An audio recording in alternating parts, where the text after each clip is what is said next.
que nós faremos uma conversa muito interessante. Ela vai trazer um pouquinho sobre perdas, lutos, ansiedade, que é um momento que todos nós passamos em nossa vida, ou seja, ou já passamos, ou ainda vamos passar, é por familiar, é por bichinho de estimação, por amigo. E esse momento a gente vai querer compartilhar algumas informações com todos. Eu vou estar aqui atuando como mediadora, né, de Deruni Sabe e de Gideon Damasio.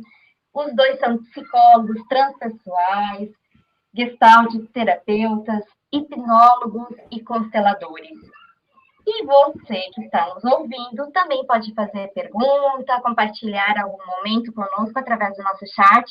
E também, se depois quiser colocar alguma informação no YouTube, pode estar nós estaremos à disposição aqui, Deroni, no seu canal oficial, para, de repente, trazer outros assuntos relacionados ao tema de hoje também.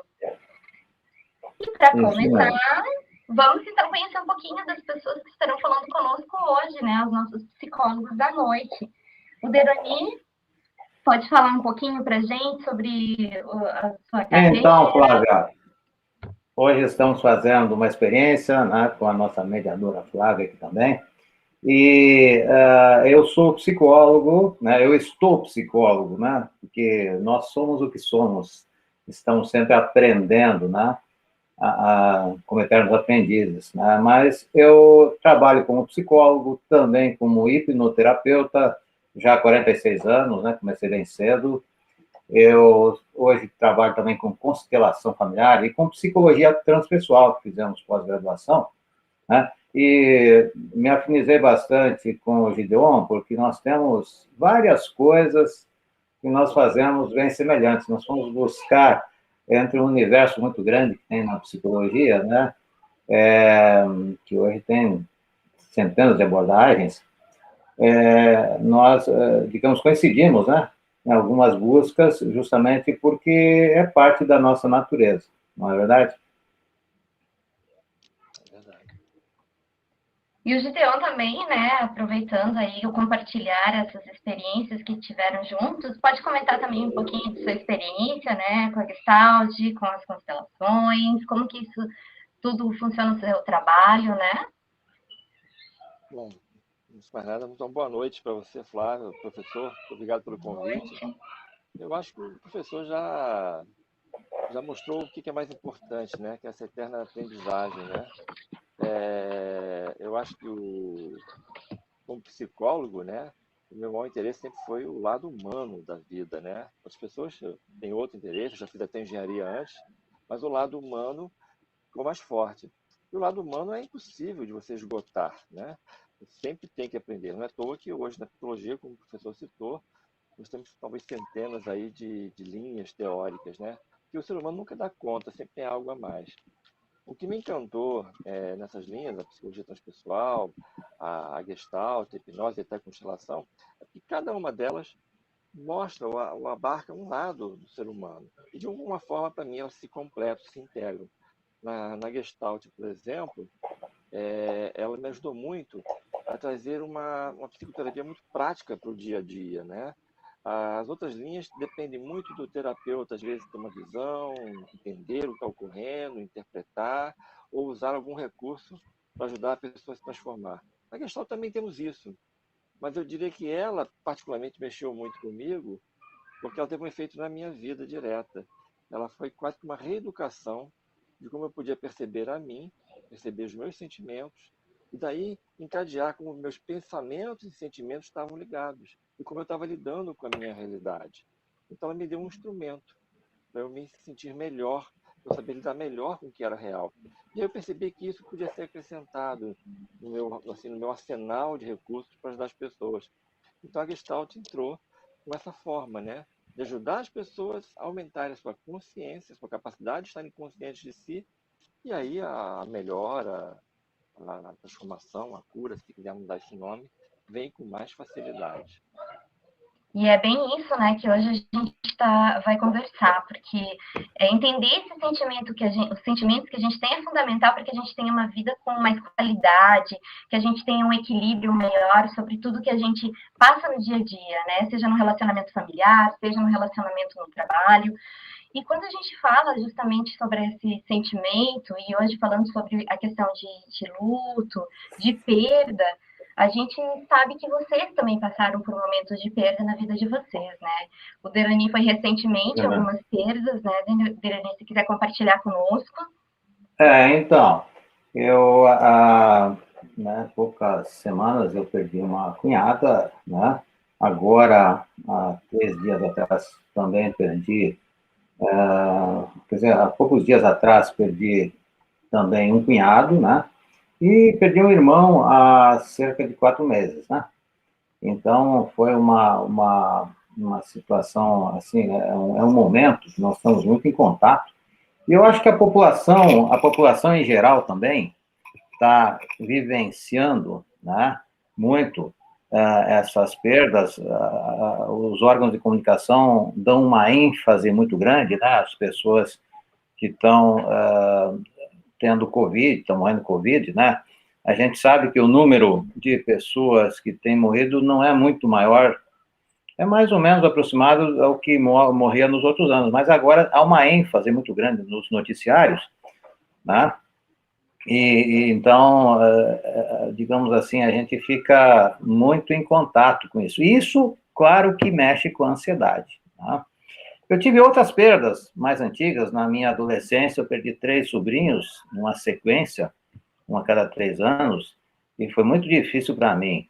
Eu também, na minha vida afetiva, eu casei, estou com a Lisete desde os 37 anos, mas antes disso eu tive algumas perdas que não foram fáceis para mim, né? E algumas foram mais difíceis do que se a pessoa tivesse partido, né? Então, isso acontece, porque muitas vezes a pessoa tem uma maior facilidade de aceitar quando alguém parte dessa existência, do que quando perde, quando passa por um divórcio, uma separação. Aquilo é de uma dificuldade muito grande também, né? E, então, a perda, ela faz parte da nossa vida. E no Oriente, existe um conceito que as crianças são habituadas desde pequena, que é a impermanência. Eu vivi 6 meses na Índia, pude vivenciar bem isso, e parece que o oriental ele tem uma preparação maior, né? Essa passagem para um outro nível de consciência do que nós temos aqui. Né? Eles trabalham mais o apego, né? Talvez pela influência do budismo e outras filosofias. E nós temos um apego de maneira geral mais amplo, também as pessoas. Não sei como é que você vê isso, Gideon. Eu acho que a impermanência ela é o padrão do universo, da vida. Tudo muda o tempo todo, né? Mas, de alguma forma, parece que o ser humano tem uma dificuldade muito grande de lidar com isso. Ele precisa ser sempre muito centro da sua própria existência. Isso faz com que o nosso cérebro, a nossa mente, né, a nossa personalidade, por assim dizer, ela seja orientada a tentar controlar tudo para garantir justamente que tudo ocorra como nós desejamos e que eu seja o centro do meu universo. Então, tudo aquilo que não sai exatamente como eu desejo gera um impacto. Então, por um lado, se tudo é impermanente, se tudo muda, né, nós não podemos efetivamente ter garantias, não posso controlar exatamente o que vai ocorrer amanhã. Mas eu tento, nossa mente se rebela, ela quer acreditar que ela consegue. Então, quando alguma coisa fere essa crença, a realidade se impõe e diz, olha, você não é o centro do universo, nem tudo você pode controlar, nós entramos em crise. Nesse caso, as perdas, muitas perdas afetivas, né? Mas pode ser a perda, por exemplo, de um sonho também, de um projeto de vida, mas acho que dói mais são as perdas afetivas, tanto que houve um rompimento amoroso, ou então, por infelicidade, um falecimento, nós temos uma dificuldade absurda, porque é a impermanência dizendo para nós, olha, você não é todo poderoso. Você tenta ser Deus, que não envelhece, que não vai perder nada, que nada de ruim vai acontecer, que só vai ocorrer tudo de bom que você quer e deseja. E não é isto que vai acontecer sempre, né? Muito contrário. Então, toda vez que tem essas perdas, Exatamente. mostra que nós não sabemos lidar com a impermanência. É muito interessante.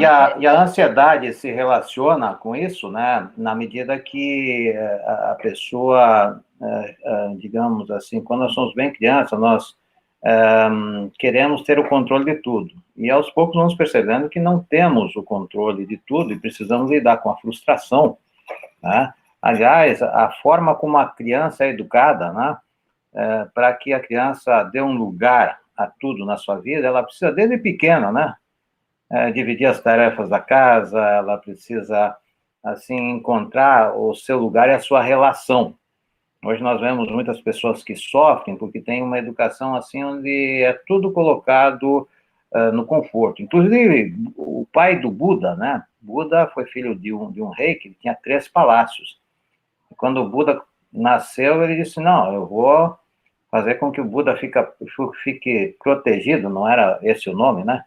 Na época, né? Mas eu vou fazer com que o meu filho fique protegido dentro dos 3 palácios. Mas chegou um ponto que que o nosso personagem ele fugiu e foi que ele quis experimentar a vida. E hoje nós vemos, assim, pais que às vezes foram muito reprimidos, que sofreram bastante, querem facilitar demais a vida dos filhos, e aí ele não aprende a lidar com a frustração, as situações que ele não tem controle, e por aí vai, né? Então, de alguma forma, nós temos que preparar a pessoa para ter inteligência emocional desde cedo, né? Sim, pode falar. E é muito interessante isso tudo, né? Porque essa questão da impermanência que vocês comentaram, essa questão de que tudo muda o tempo todo e a importância da gente se preparar para a vida, né? Eu sou mãe de 2 filhos, um de 5 anos e outro de 9, e às vezes eu encontro justamente essa dificuldade. A gente às vezes não quer ver eles se frustrarem, mas como é importante saber perder no jogo, para depois aprender também que não pode desistir fácil de seus objetivos. E ao mesmo tempo ver aquilo que vocês comentaram, né? Que a gente planeja, mas nem sempre tudo está à nossa mão. Nós, por exemplo, agora na nossa família, aqui na família do meu esposo, estamos passando também por uma situação onde tem a doença de um familiar e é muito complicado, porque a pessoa, a avó dele, né, ela já tem 94 anos, a gente sabe que é uma doença complicada, mas a gente quer ter aquela esperança que tudo vai passar, que tudo vai melhorar, mas ao mesmo tempo tu tem que estar naquela ansiedade de se preparar também para tudo isso que vocês estão comentando, que não está nas nossas mãos, né? E que a gente precisa estar entendendo e passando por alguns sentimentos para poder depois, de repente, passar por esse momento de perda, de luto, né, que existe. É mais ou menos isso, né? Exatamente. Falando, acho que é importante e tem a ver com o que o professor falou agora há pouco, né? A necessidade de um certo preparo para essas épocas, essas fases, que inevitavelmente vão surgir, onde nós somos ameaçados com uma perda. Até um momento que a perda haverá, porque algum dia alguém, por exemplo, vai embora, alguém morre. Eu me lembro com muito carinho de um amigo, que era uma pessoa assim que fazia yoga, fazia meditação, tinha uma visão mais espiritualista da vida, e ele era até considerado uma pessoa assim muito zen. E aconteceu que uma pessoa extremamente importante para ele faleceu de repente na frente dele, um ataque cardíaco, e ele ficou muito mal, ficou muito mal. Eu só soube do fato um mês depois, quando eu encontrei com ele, perguntei como é que tinha sido isso para ele, e ele disse, olha, na hora foi desespero absurdo. A minha dor, a minha frustração, porque eu não pude fazer nada, e a pessoa morrendo na minha frente, e eu perdi a pessoa que eu mais amava, depois de sei lá quantos anos de vida juntos, foi absurdo. Eu passei uma semana muito mal. Mas após uma semana, começou a vir uma aceitação, uma paz interior. Eu me recuperei relativamente rápido. E aí eu percebi que todos aqueles anos que eu me preparei, de certa forma, me ajudaram, talvez não no pico, no momento exato, mas depois, eu posso dizer, um mês após, eu estou bem melhor. E posso hoje aceitar que eu vou viver sem ela, e posso viver uma vida boa. Então, eu achei muito interessante esse relato dele, que ele fala exatamente isso que vocês estão falando agora, de um preparo prévio, né? A gente hoje, na minha vida hoje, eu de alguma maneira aprendi a lidar com o incontrolável, com as inevitáveis frustrações, né? Porque o dia que ocorrer uma situação da qual não daremos conta, e acho que a doença, por exemplo, é gritante, a doença, a morte, né? Mas pode ser às vezes uma perda de emprego, pode ser até a perda de um grande amor. Ali eu vou estar despreparado, né? Vai vir. Exatamente. Vai vir. O que eu falei? É uma coisa interessante que a gente tem que cuidar o que a gente fala e como a gente pensa e encara nossas relações. Eu me lembro, no ano de 1984, eu tive uma namorada que eu, assim, fiquei muito fascinado e tal, e eu dizia para ela: você é o sentido da minha vida. Num belo dia ela se mandou, né?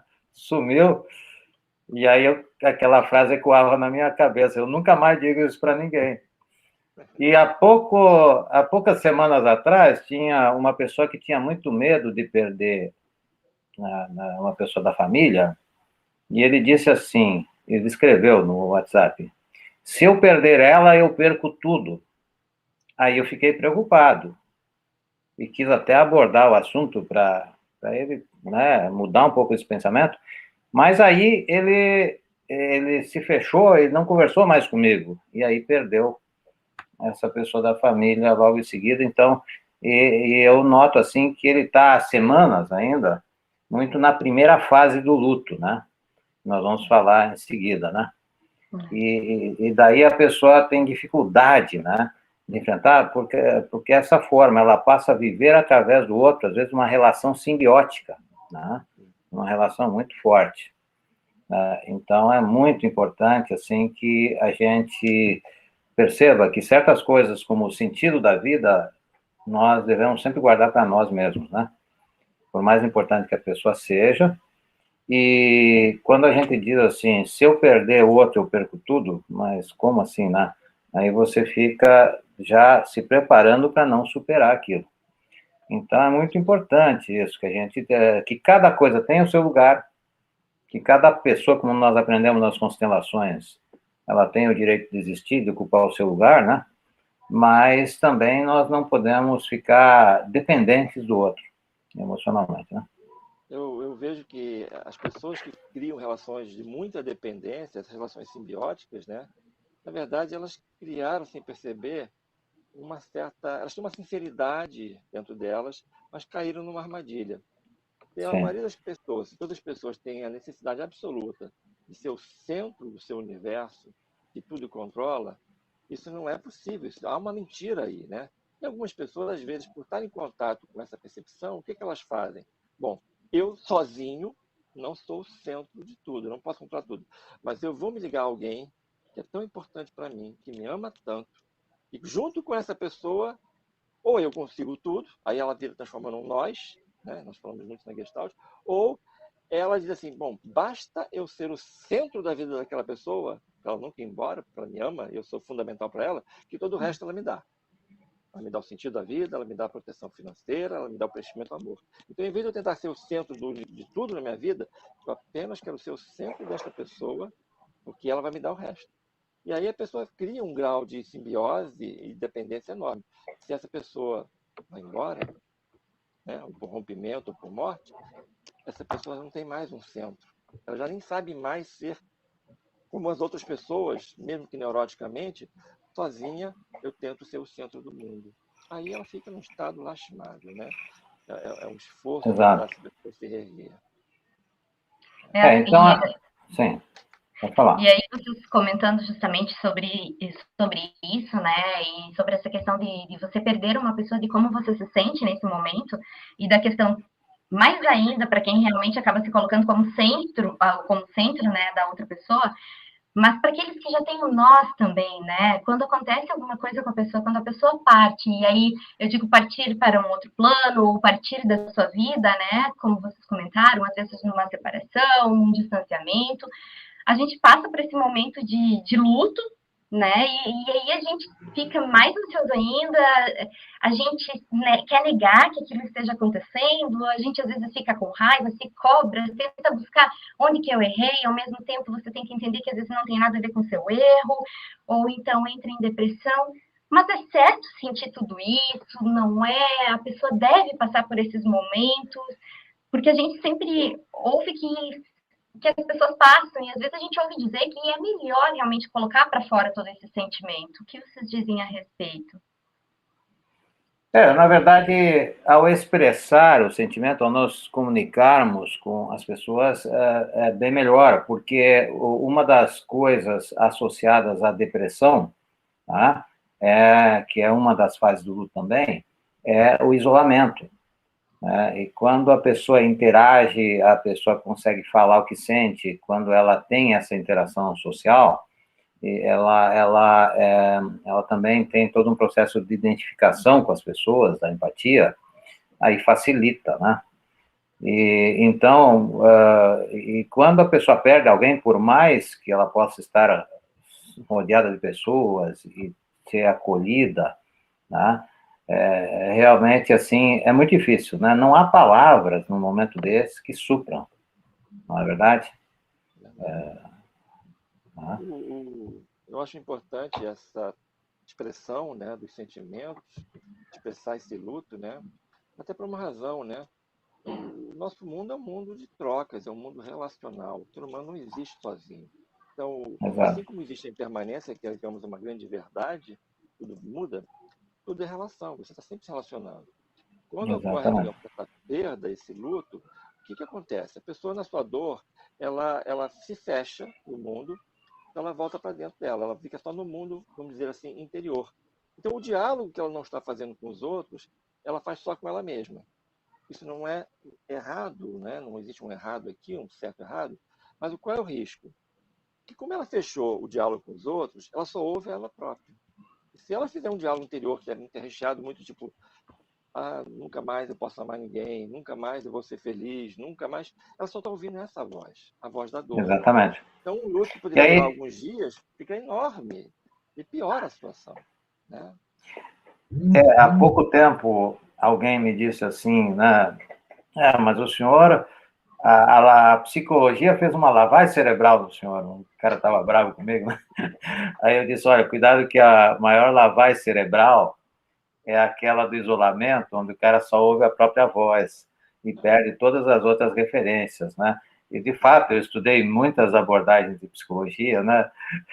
É, assim, esses dias até um cara de Barcelona, um grande amigo que fez o trainer comigo, né, do neurolinguístico, disse, meu amigo, eu ouso descobrir qual a fonte que o senhor não bebeu. Então, a gente bebe em muitas fontes, né? Mas a verdade é que nós nada sabemos, né?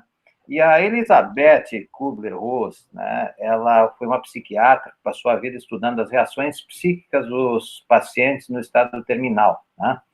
Ela escreveu um livro sobre a morte e o morrer, foi publicado em 1969, né?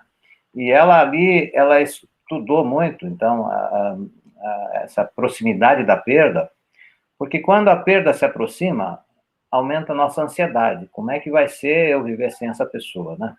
Como é que eu vou viver dessa forma? A pessoa tem essa dificuldade. A própria pessoa, dependendo do que ela pensa a respeito do mundo espiritual, ela fica mais ou menos ansiosa. Tem pessoas que estão mais preparadas, né?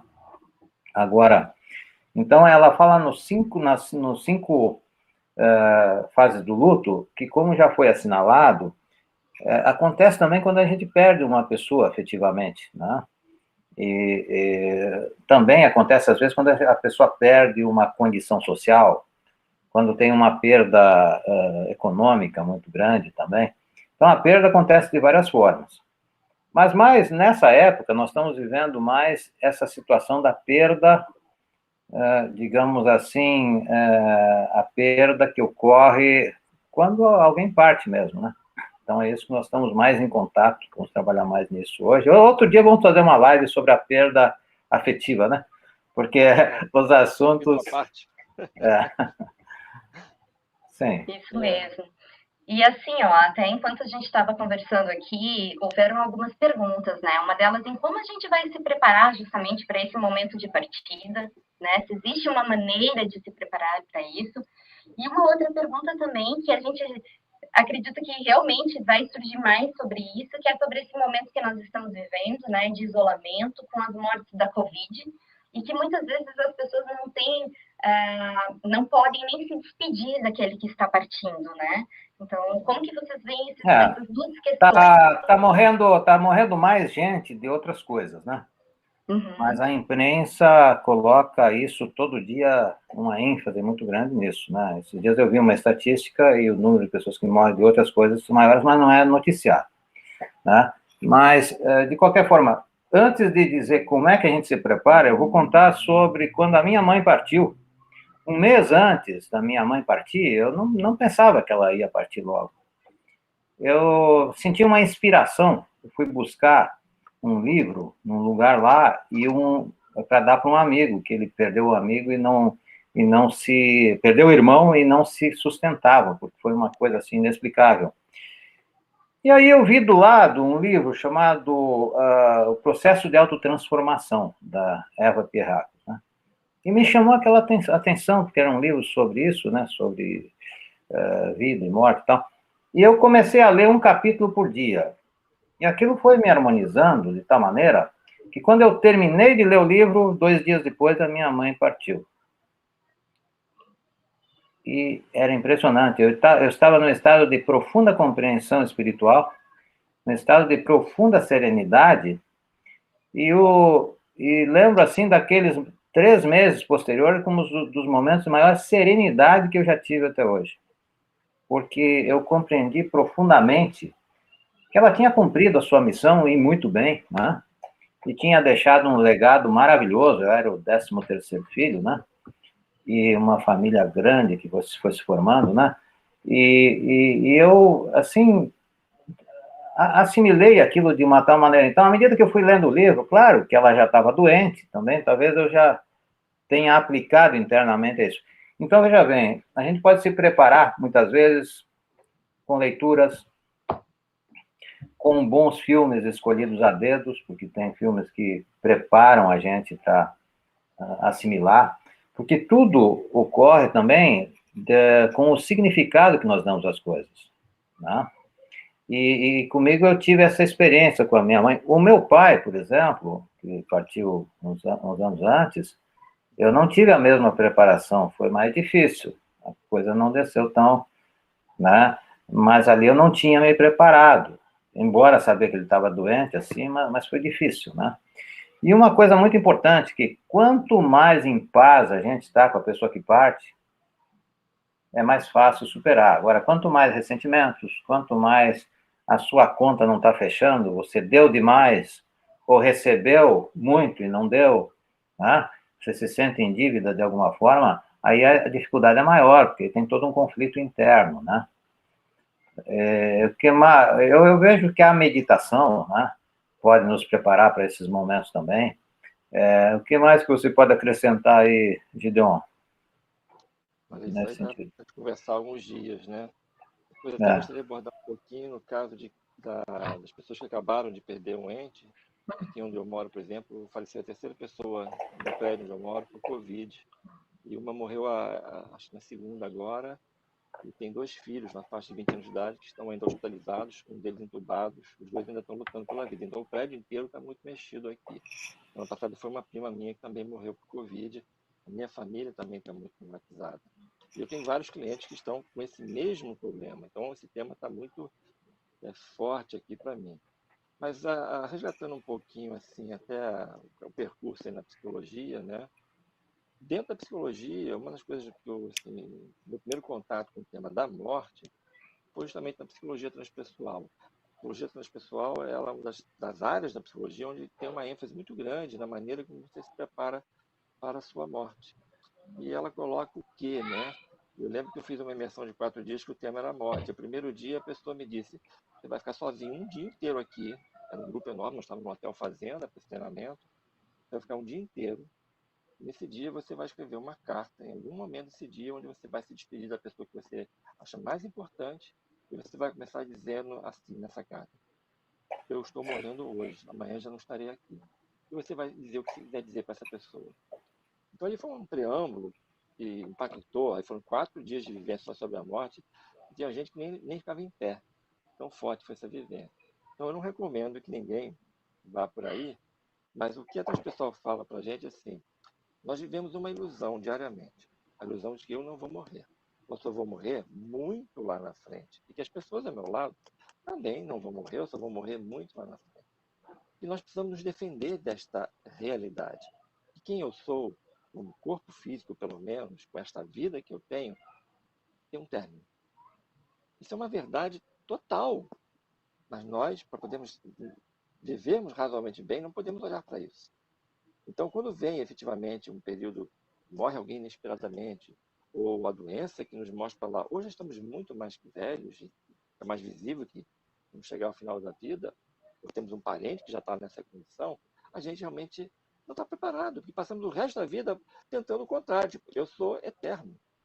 Então, uma das coisas que nós vemos na transpessoal é, começa hoje a dialogar com você, imaginar que você não é eterno. Se você não é eterno, o que significa? Significa que você não pode, como o professor falou, deixar nada em aberto. Vive hoje o melhor possível, no sentido de, tipo, adianta você sair dormir hoje magoado com alguém? Adianta você dizer nunca mais fala com aquela pessoa? Adianta você se privar de várias coisas importantes em prol de um sonho daqui a 30 anos? Você pode não estar lá daqui a 30 anos.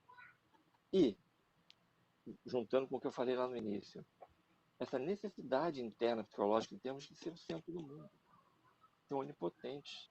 Quando você começa a trabalhar hoje o fato que eu não posso deixar nada para depois, e eu não sou onipotente, você tem uma qualidade de vida muito grande hoje que, se praticado diariamente, quando eu efetivamente chegar lá, no momento da perda ou da iminência da perda, algo em você estará mais calmo, mais humilde, mais silencioso.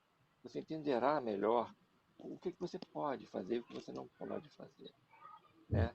Você terá vivido melhor, não terá pontas em aberto, né? Fulano foi embora e eu não o amei, não o perdoei, não Não dei um consegui falar beijo, tudo que eu tinha para falar, né? não trabalhei com aquilo que eu queria, não dei atenção aos meus filhos, né? Tudo isso pesa muito no momento final. Se você É, não, né, você vive hoje para não, né? exato. E também eu tenho uma situação, né, de uma pessoa que conheço que perdeu a mãe há pouco tempo, mas a pessoa está tão na sua dor nisso que esquece que tem um pai que pode também num dado momento partir, né? Então eu escrevi para ele, para essa pessoa que ainda não leu, né? Eu vi que não acessou, justamente fazendo essa coisa assim de olhar para o que está acontecendo agora e viver o presente e também não viver tão ausente ou tão desligado do seu pai que está presente, para amanhã ou depois não pensar, puxa, também não estive com meu pai como não estive com a minha mãe tão presente, né? E uma das coisas que as constelações familiares colocam muito, né, como uma das bases, é a importância do dar e receber. Por isso, a gente, na medida que pratica, parece uma coisa tão simples, mas quando eu dou e recebo, tenho relacionamentos harmônicos, há um fluxo natural de energia, isso facilita muito depois que a pessoa assimile as coisas, porque compreende que faz parte da ordem natural das coisas. Salomão já dizia assim, há um tempo para tudo debaixo do sol, né? Tempo para nascer e tempo para morrer, tempo para trabalhar e tempo para descansar.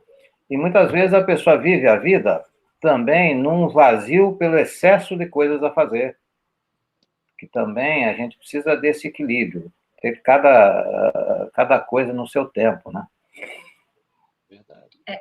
E que gera essa ansiedade também, né? De você querer dar conta de tudo, mas ao mesmo tempo se sentir não conseguindo corresponder a tudo que você gostaria de fazer, né?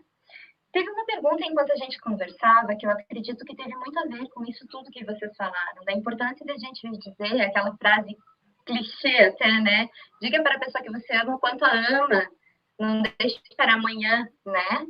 Mas a pergunta falava assim: necessidade de controle de tudo também não é expressa pelo negacionismo? Então, às vezes, essa questão, né, de negar. Porque, como nós falamos antes, hoje é muito enfatizado que tem pessoas morrendo de Covid, claro, tem muita gente morrendo de Covid, mas eu mesmo perdi um cunhado há poucos dias que morreu de uma parada cardíaca. Não tinha nada a ver com isso.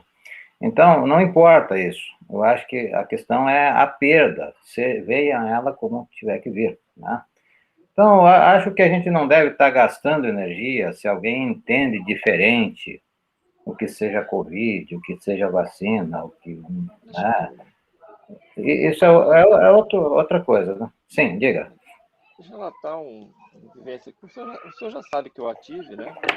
É, Sim. em março do ano passado, eu fui um dos primeiros infectados por Covid e fui parar numa UTI. E quando eu dei entrada na UTI, eu tinha um entendimento naquele momento que provavelmente eu iria morrer. Minha autoavaliação na hora me disse que eu iria morrer e não iria ficar. E não estava assim, muito combalido fisicamente, com muita dificuldade de respiração, né, que dificulta até o raciocínio, né?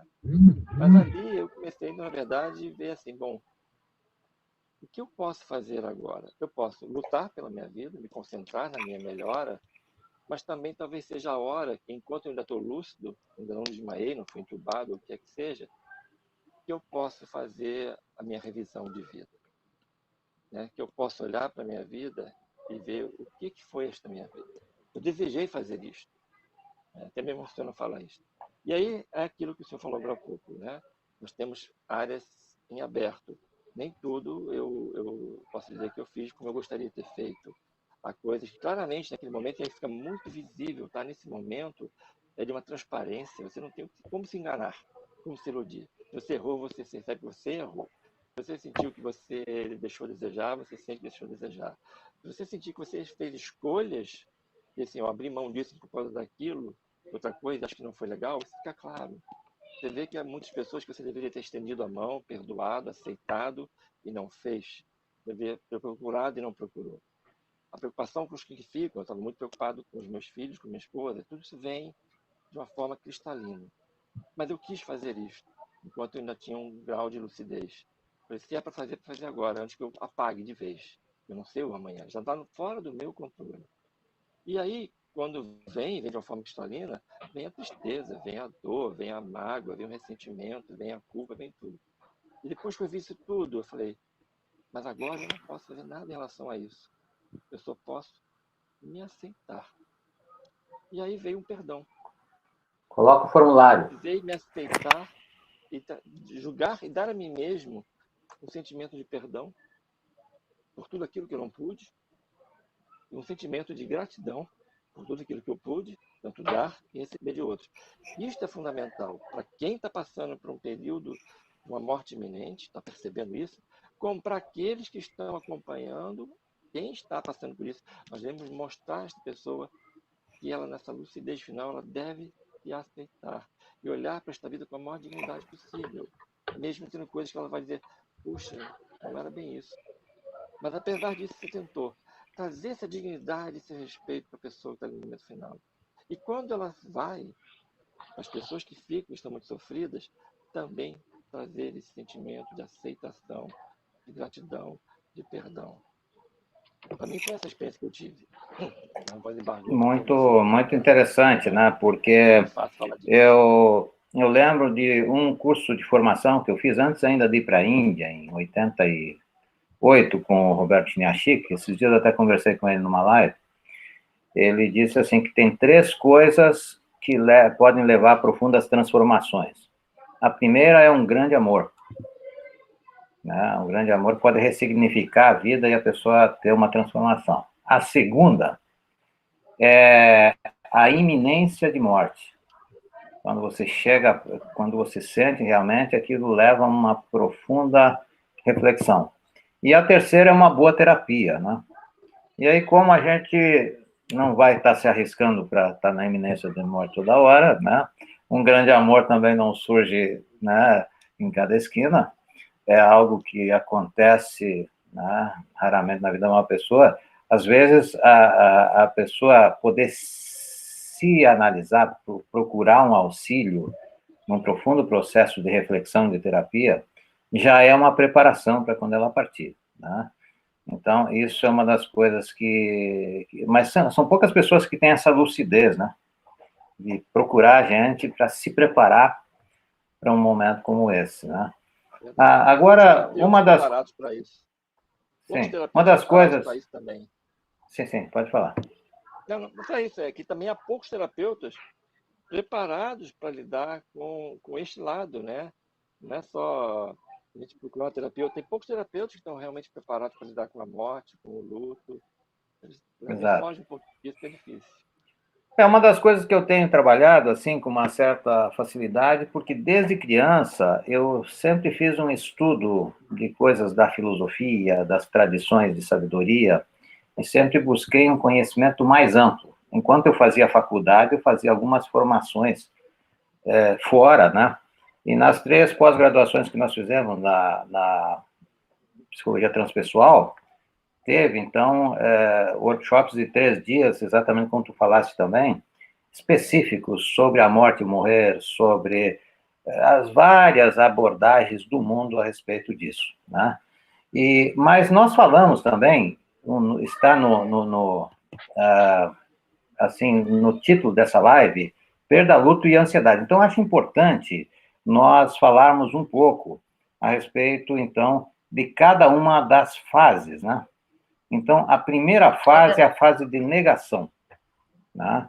Primeira fase de negação, né? É o primeiro estágio e a pessoa fica, de alguma forma, né, ligada a sentimentos de dúvida, arrependimento, solidão, tristeza, mas isso envolve também, digamos assim, uma grande ansiedade em relação ao desfecho, né?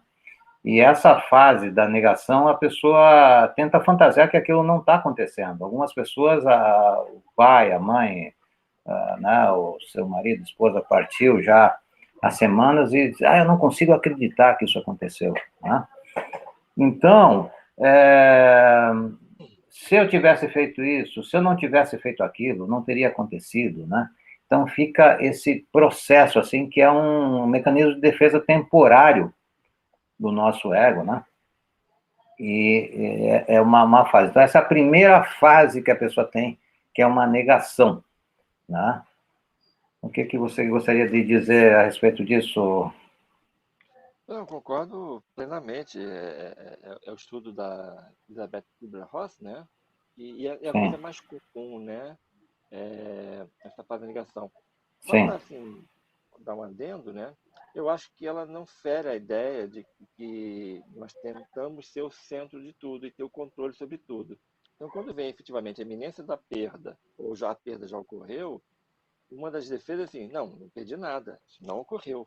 Ou seja, de certa forma, eu estou tentando manter uma ilusão que diz, eu ainda estou no controle, eu sou capaz de lidar com isso, isso aí não ocorreu na minha vida, não existe. A A, negação é bem a frase, prática, né? Mas ela se apoia praticamente nesse negócio de ser o centro do universo. desculpa, Gideon, mas Não, é aquela isso. frase que a gente às vezes ouve falar, agora você falando me remeteu, só me corrigir se eu estiver errada, mas quando a gente ouve assim, eu sabia que isso ia acontecer, mas ao mesmo tempo, é, é isso mais ou menos também, É isso aí, é Gideon? isso aí. É isso aí. Eu é, sabia que isso ia acontecer, você está no centro da coisa, né? No mínimo você sabe, né? Essa necessidade e não vai ter nessa controle. E nessa fase, a pessoa está no estado de choque e bastante entorpecido pela situação, né? E aí a pessoa começa a perguntar como é que ela vai continuar, né, sem a pessoa, vai fazer diversos questionamentos. E isso faz parte já do processo para colocá-la já numa segunda fase. A segunda fase que normalmente a pessoa tem algum momento de rebeldia em relação à situação, é um momento que é a fase da raiva, né? Onde a pessoa se questiona coisas como eu nunca fiz nada de errado para ninguém, então por que isso está acontecendo comigo, né? Eu não terminei o que eu tinha para fazer na vida, então por que eu estou indo embora? E por aí vai, né? No caso da pessoa que perdeu alguém, né, quando recebe aquela notícia, né, ela fica, puxa vida, como é que eu podia, de alguma forma, ter evitado isso?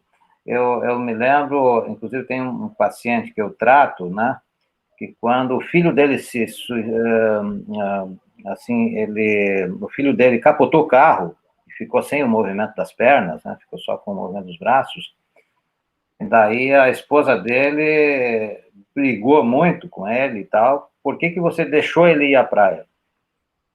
Né? E era natural, eu tinha carro e tal, fui à praia, né?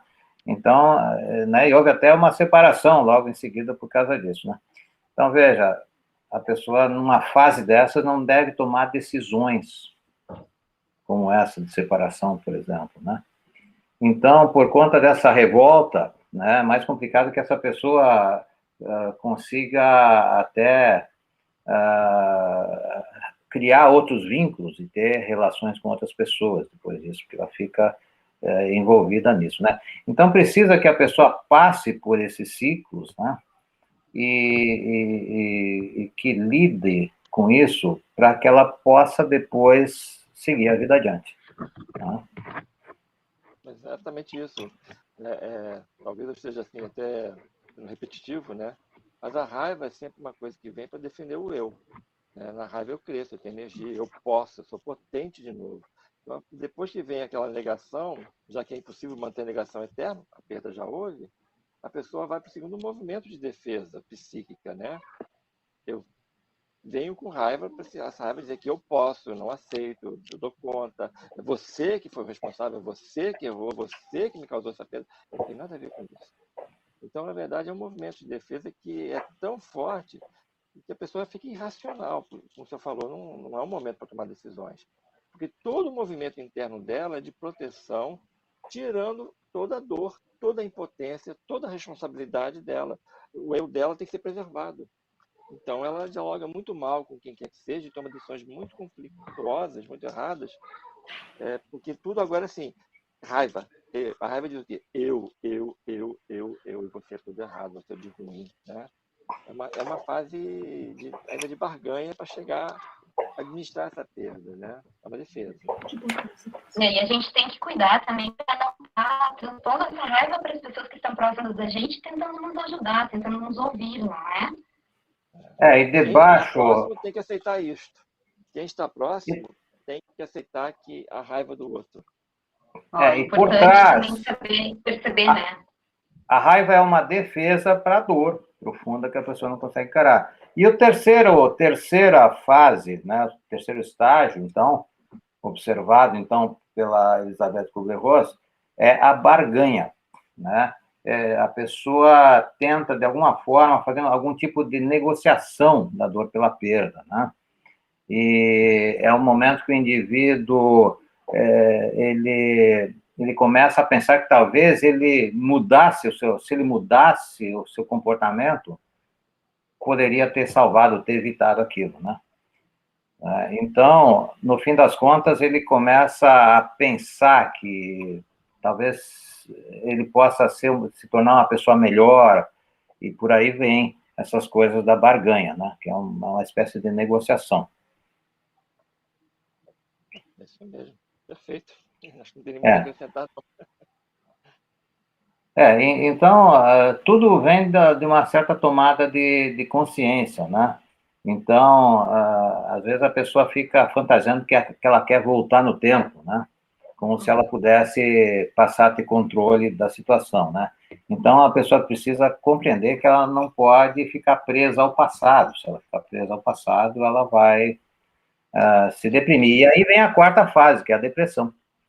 É quando cai a ficha, né? Que a pessoa vai realmente admite e percebe que não vai voltar a ser como era antes, e ela tem que lidar com isso, né? E aí pode haver momentos de choro, de isolamento, de reflexão. Agora, essas fases, elas não acontecem necessariamente nessa ordem, né? Elas podem também ocorrer de uma outra forma, né? E como é que a gente lida com a depressão, né? Porque a depressão temporária, depois de um luto, então tem gente que diz assim, não chore. Pelo contrário, deve apoiar a pessoa na expressão das emoções, né? Porque isso ajuda ela na superação. Né? Eu tenho visto Perdão. Sim. Eu tenho Sim, visto essa... uma coisa muito interessante em relação a essa fase da depressão, ao longo de muitos anos, com pessoas que passaram por perdas, principalmente pela morte, às vezes, né? Mas também separação afetiva. é que as pessoas estão deprimidas, mas ao mesmo tempo, elas, na depressão, elas têm um quê de tristeza e muitas vezes têm um quê de culpa. E a culpa, às vezes, começa a falar muito alto. Então, por exemplo, eu já vejo isso há muitos anos, e como falei, tem até questão de separações. Mas eu vi algumas pessoas que perderam alguns entes queridos, e eles ficam muito presos ao sentimento de culpa. Por exemplo, assim, se eu tivesse feito algo, talvez tenha um pouquinho até da fase anterior da barganha, né? É, eu tinha que estar perto da pessoa, eu tinha que estar dentro da UTI. Como é que ele morreu sozinho na UTI? Ou por que que eu saí para ir ao banheiro ou para ir ao mercado e ele morreu sem mim por perto? Eu vejo, às vezes, a pessoa fica presa a essa coisa, a culpa, e ela diz que ela não foi boa o suficiente para o outro. Aí, na verdade, nessa hora eu tento mostrar para a pessoa, olha, o natural agora está muito triste. Agora é de uma tristeza absurda, a pessoa faleceu, né? E isto você tem que viver, não tem como fugir disso nesse momento. É triste olhar para o quarto vazio.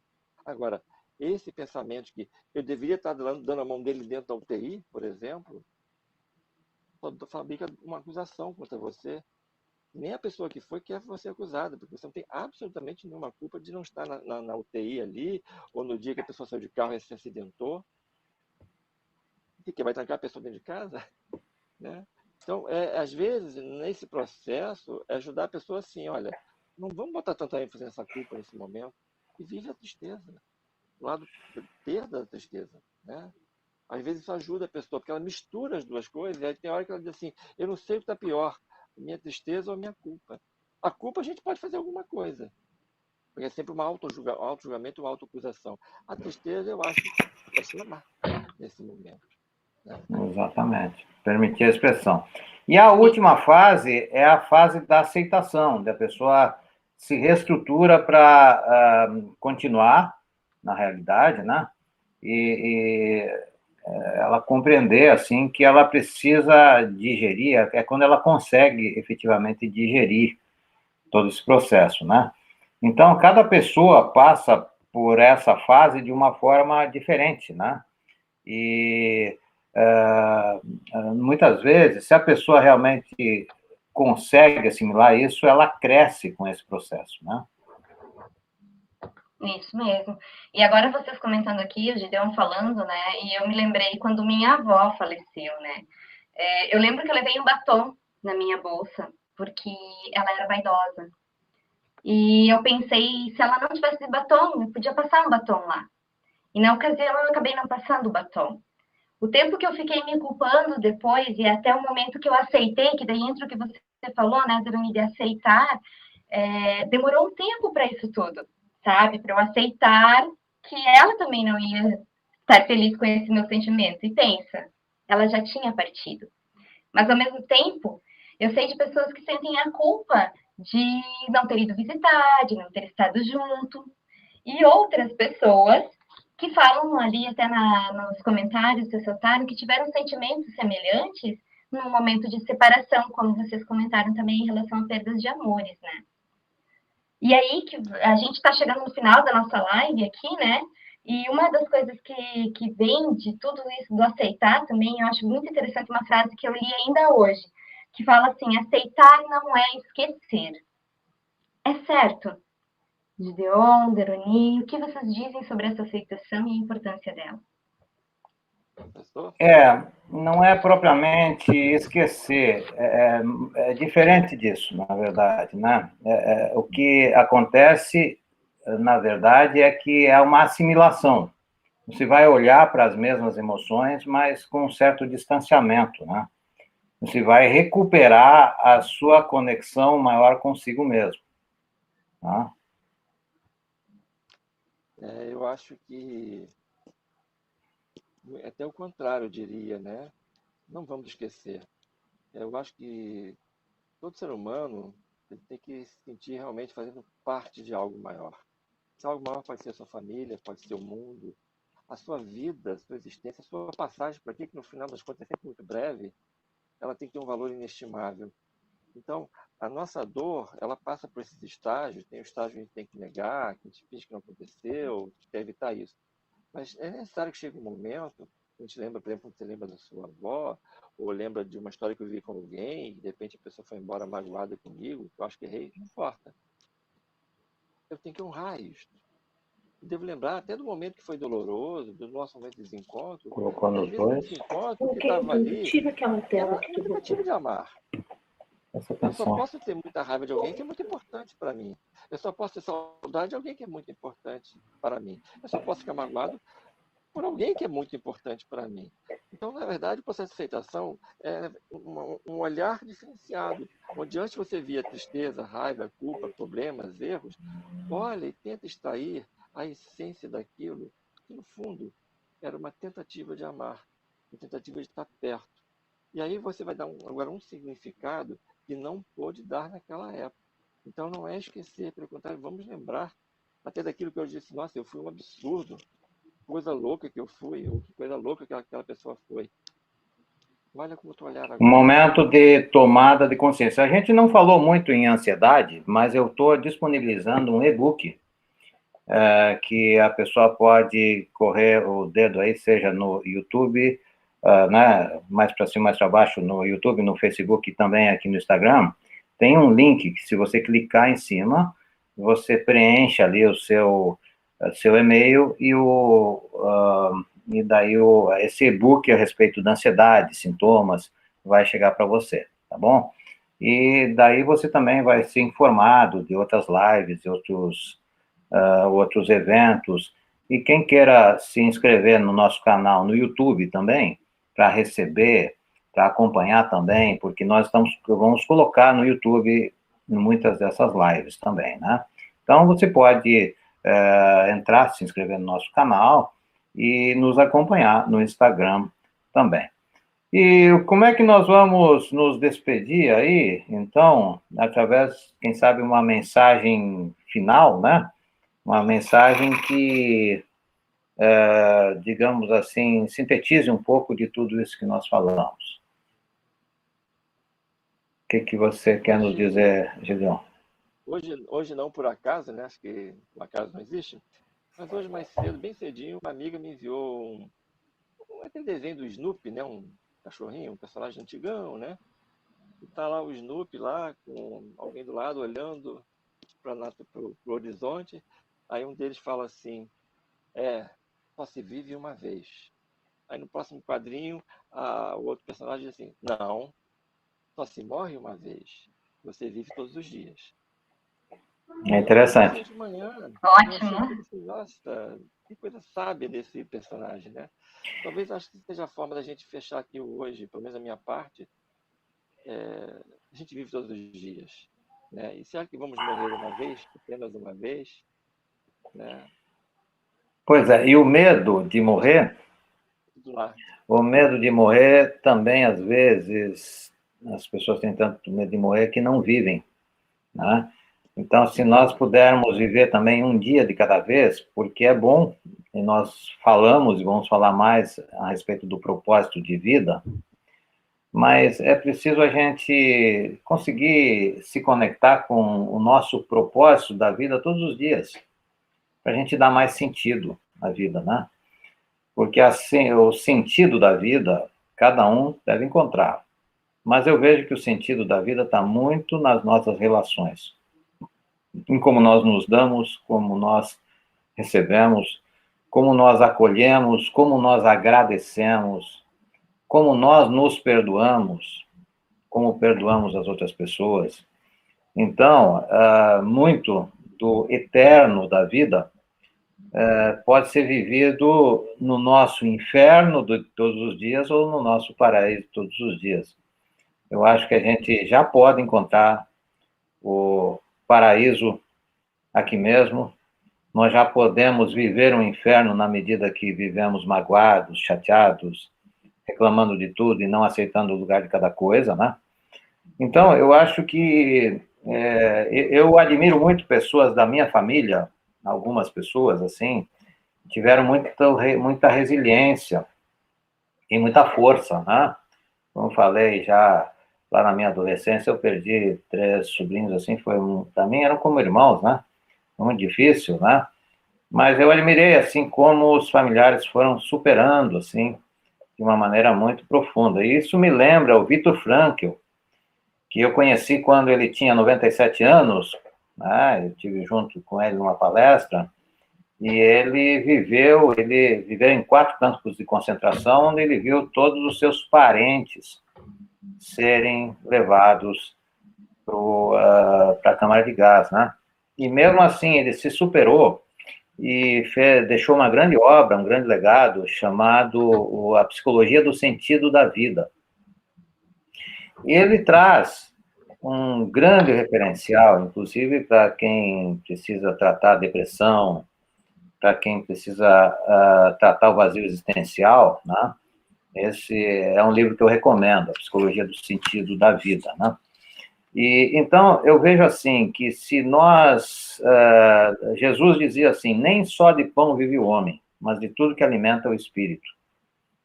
Então eu sou daqueles que quando eu viajava muito para o interior, inclusive, eu primeiro ia ver se tinha alguma revista, algum livro interessante, depois eu ia comer.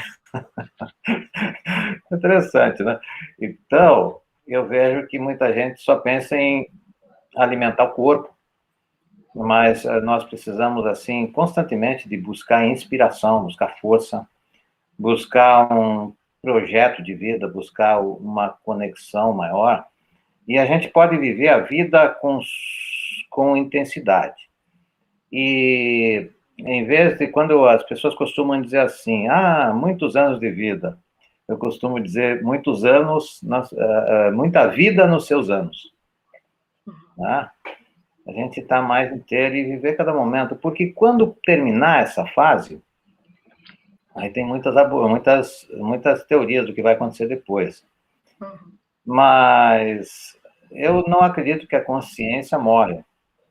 Aí nós vamos encontrar o que vem depois, de alguma forma. Acreditemos numa única vida, acreditemos na reencarnação, a gente vai ter o dia seguinte, de alguma maneira, em algum outro estágio que ainda talvez a gente não compreenda.